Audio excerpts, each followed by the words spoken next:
25 proposamen ezberdin jaso genitun, eta jai batzordean hau betez erabaki genuen aurten adineko emakume zaintzaileek botako dutela txupinazua.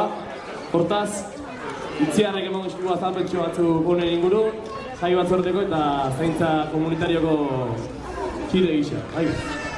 Zure? Bueno, aurtengo Santa Isabelak argi geneukan jai zaintzaileak izan daitezela zala gure helburua. Orduan, bueno, hortxe ibili gera ba, eta iritsi da denboa zuedi pixka bat esplikatzeko nondik norakoa. Udalak beti ditu erronka ugari, baditu misio desberdinak lantzeko, eta horietako bat Usurbil herri zaintzailea bihurtzea da. Hor dauka eta hor daukagu horizontea markatuta. Dudik gabe bide luzea eta ez erreza. Ze sistema osoa aldatzea eskatzen du eta baita gu herritarrok ere zabaltzea gure begirada.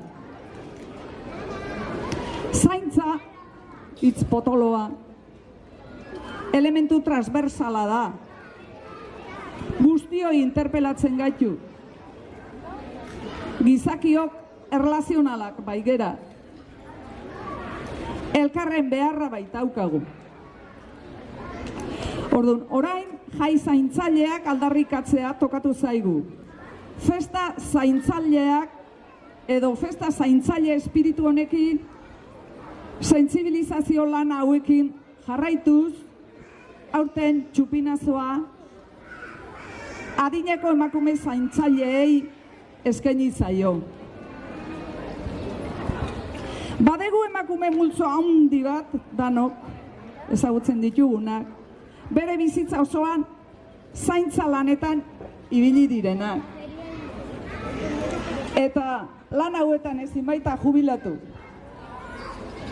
Ardura honetan jarraitzen dute eta alduten arte iraungo dute. Beraz, omenalditxo bat egin nahian, aurten txupinazoaren protagonistak berak bihurtuko ditugula, ze merezi dutelako. Beraz, gora Usurbilgo adineko emakume zaintzailea!